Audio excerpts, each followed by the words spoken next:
Okay, welcome back. We're hoping that our sound is a little bit better this time. And we missed a couple weeks too. Jen, are they moving? They Yes. bouncing now? Yeah, Okay. they are.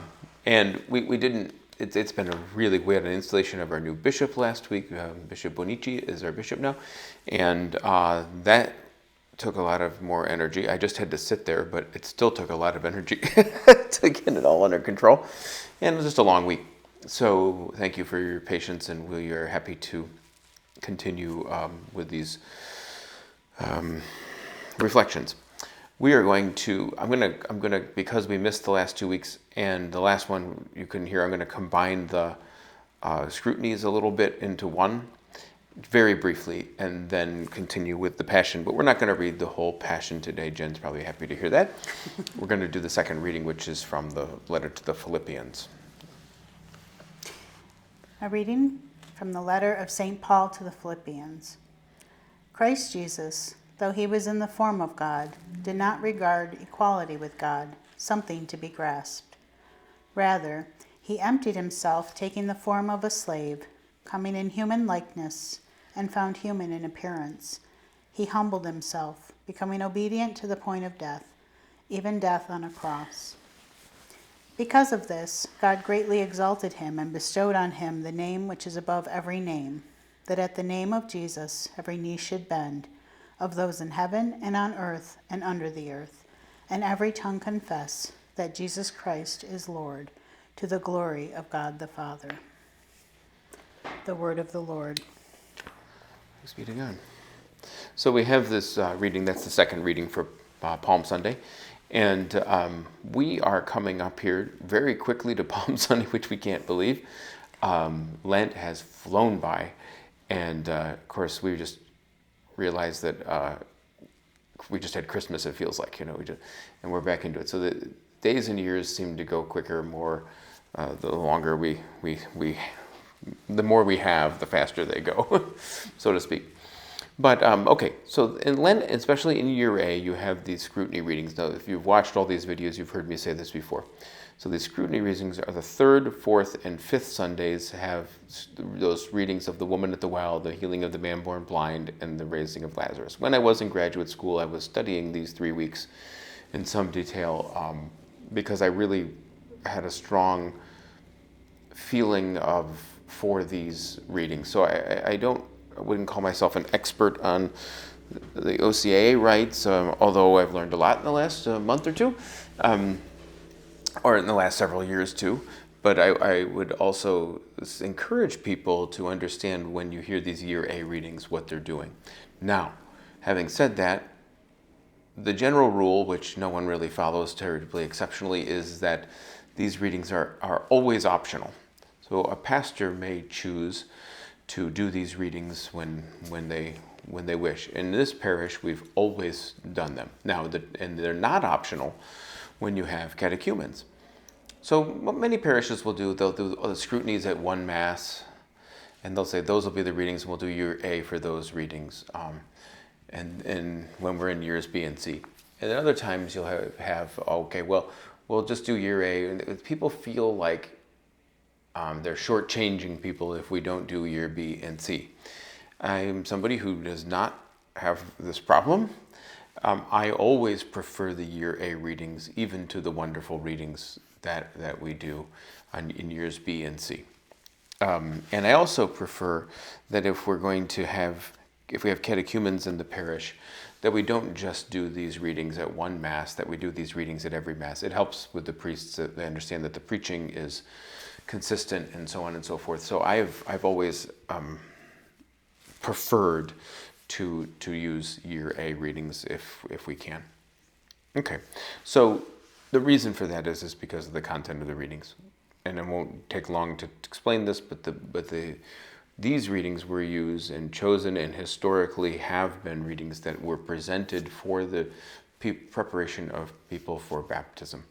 And the reason for that is, most importantly, is not the water imagery in the first two, not the death from life imagery, although that's very important, and the raising of Lazarus. It's that they each contain a confession of faith in Jesus Christ of some form. The woman at the well is close. She goes, I know the Christ is coming, and he says, I am he. Then the man born blind, after he's healed, the man looks at him and says, Jesus says to him, do you believe in the Son of Man? And who is he, Lord? He responds, that I may believe in him. He goes, it is I, the one who is speaking. He goes, I do believe, Lord. Beautiful scene. And then before the raising of Lazarus, Martha has a scene where she goes, he says, do you believe this, Martha? I'm the resurrection and the life. Whoever believes in me, though he dies, lives. And he goes, do you believe this, Martha? And she goes, yes, I believe. And that is something that as part of our formulary for baptism. You will find priests and other people, maybe even bishops and everybody saying, no, you can use the other ones, you can do that.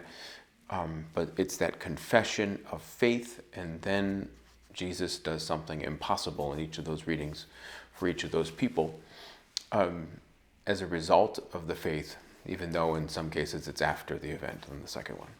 So just keep those things in mind, that when we celebrate those readings, when we're dealing that, there should be no question in our mind that the Easter season is a baptismal and wonderful season. Lent should be really richly contain an awareness for all the people in the parish that we are preparing people for baptism. That has been the single most liturgically exciting thing for me in this parish. How many are we baptizing? Do we know at the vigil or throughout the season? Baptizing alone or How many? Yeah. Baptizing, I think, is around 20. We have 20 being baptized, and then candidates about the same number, right? Yeah. So we have 40 people preparing to either become confirmed, full, initiated members of the church, adults, and 20 others. And we do some others throughout the year, too, who with difficult schedules. That is unbelievable. I was in a parish before, and it was combined with a smaller parish, and this is a vibrant and lovely community. But one of the things that was said to me when we first started working with this parish is, we don't do OCIA here, formerly known as RCIA. We don't do RCIA here, go to a different parish. Well, that is just completely unacceptable. It's our job. If there's one person in the process, or if there's 50 in the process, that is the job of the church, is to really acknowledge the faith at work in people who are asking questions about becoming members. That's our life. That's our life. So keep that in mind. And when we think of Easter, when we think of Lent, it is penitential. It is also preparatory for the catechumenate. And really, really important that everyone in the church be aware of that. Here in this parish, too, another thing, we have an additional thing that's happening here is that we've done it strictly this way since COVID, but even before I prefer this, is that we do First Communions all throughout Easter. So we don't have one special Mass. And you go to parishes sometimes and they're like, okay, we're having an additional Mass on Sunday in the afternoon for First Communion. And I don't know that I don't agree with that behavior. It's not like you get put in a corner for it. That's the way it sounded. But I don't agree with that liturgical concept. But people do it all the time, and it's completely valid if they do. But the reason is because if I'm doing First Communions all through Easter season, then everybody who's at Mass is reminded of how special that moment is. It highlights for them their own memory of their First Communion. But if I only do First Communions at one special Mass, then only one group, maybe only the parents, can have their memories jogged about their First Communion. When it should be the practice of the Church to constantly have initiation be a reminder, to always being a reminder, and how proud are we that we have 40 new people coming into the church at the Easter Vigil here. I never thought I would see that many people, because it's usually 2, 3, 4 in my time. And people ask me why, and I said, well, first of all, we got to give the Holy Spirit all that credit. Second of all, since COVID, I think people have been much more spiritually aware. And in our parish, if we can say that we have done anything, we really work hard, imperfectly, to acknowledge that God is at work in everybody. And when they come here, we do our best to point out how he's already been working in the lives of people. And I think that that results in us saying yes more frequently, always saying yes, figuring out ways to deal with problems creatively. Jen knows this better than anybody, because someone who can't come to our normal OCIA, she often takes on herself with the preparation, asking the question of couples when they want to get married. We have a lot of weddings here, so if we ask the question, would you like to be confirmed or baptized before you get married, if we have that situation arise, many times we've gotten yes, answer to that, which is always done, and we figure out how to do the catechesis. And we do that only by relying on the grace of God to help us really figure out how to work some of those and navigate some of those things. Very important work, and we're happy to do it. Okay, the Passion. Let's do this, because I said I was going to be brief about the scrutinies, and I wasn't. But the Passion, we have to remember that Palm Sunday, which we've always called Palm Sunday in the United States, but Sunday of the Lord's Passion, I think, is the official name. And that has to do with suffering. I always thought this word was very strange when I was a kid, because I only ever heard the word passion in terms of love or passionate love or passionate feelings about something. And to have it used in a way, okay, well, what does it mean? But it means suffering, and that's not an accidental thing. When we love somebody, we know how much it hurts when we hurt with love. Love in love stories like Tristan and Isolde, or Tristan and Isolde is the most notable one. Is that you have this idea that it's actually symbolically identified as a wound, that we love to the point of pain, and we know that's true, because when someone we love hurts, we hurt too. And God calls us to love everybody. He does not call us to a small little glass, but a great big glass of the cup we drink of that passion. And so we extend our love. And how many times in our lives do we want to retreat from love? It's an easy thing to do, and you can find really good reasons to do it. But our blessed Lord says, whoever does not pick up his cross daily and follow me denies me. And that's kind of, I don't know if those are exact words, but it's something like that. But we are then therefore told in that statement that we are not allowed to refuse to love. That pain and suffering that goes along with caring is not something we are allowed to dismiss. It's actually something we're called to extend. And sometimes in parish life, and Jen knows nothing about this, we deal with difficult personalities. we deal with some problems of people who have different views and limitations and all these other things, who might not see it the way we see it. And St. Augustine said it the best when he listed off all of the things he did on a daily basis, and he says, the weak I bolster, the proud I put in place, I put in their place, the quarreling I reconcile, and it goes on for quite a while, and then it ends with the words, the good I encourage, the bad I tolerate, all these things I do with love, and he goes on, the gospel terrifies me. And that is quoted that way in the encyclical Spe Salvi of Pope Benedict, the most recent Pope Benedict.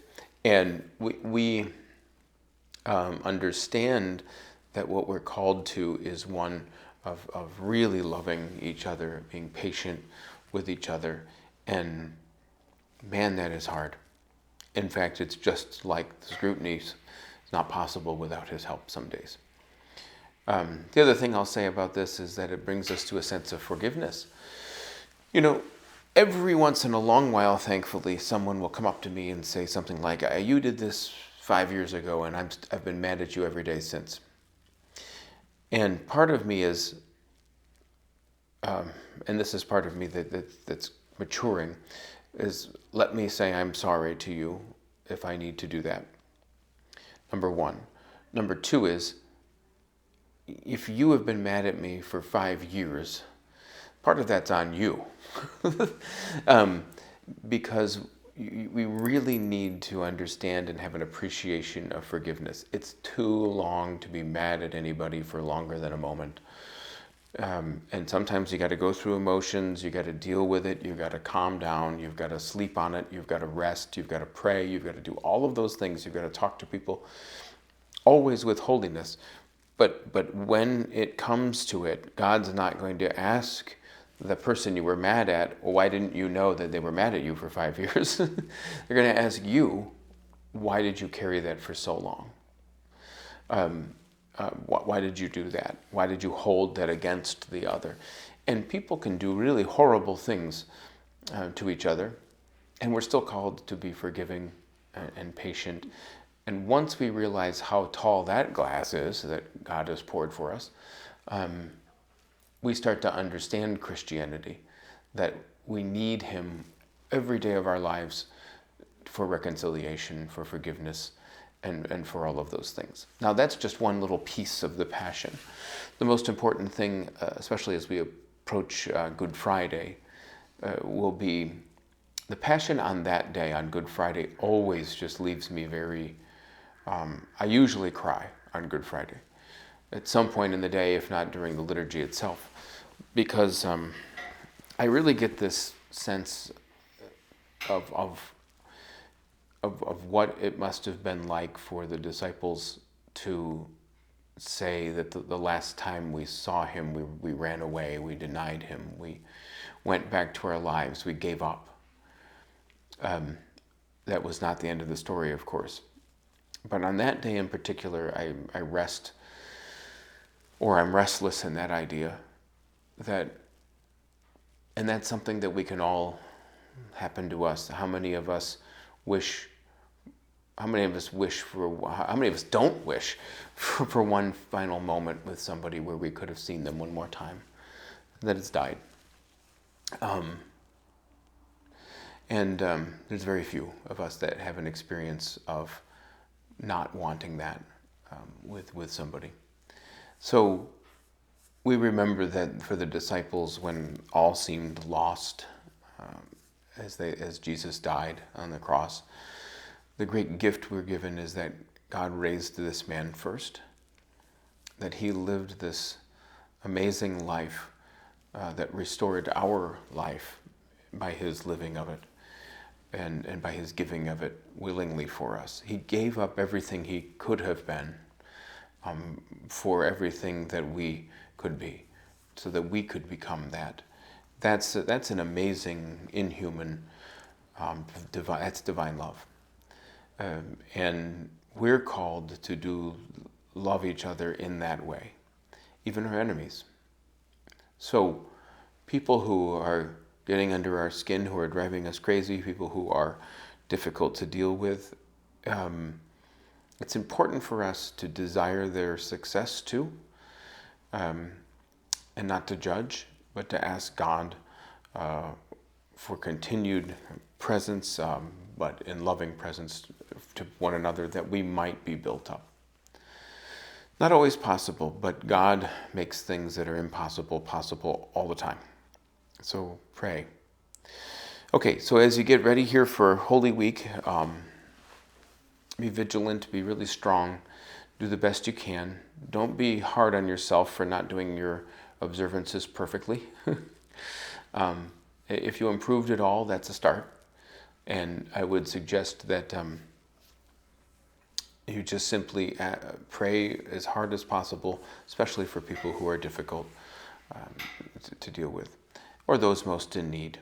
And also pray for something good, maybe a birth of a child, a celebration, a birthday these days. And as always, continue to pray for peace in really concerning and challenging times.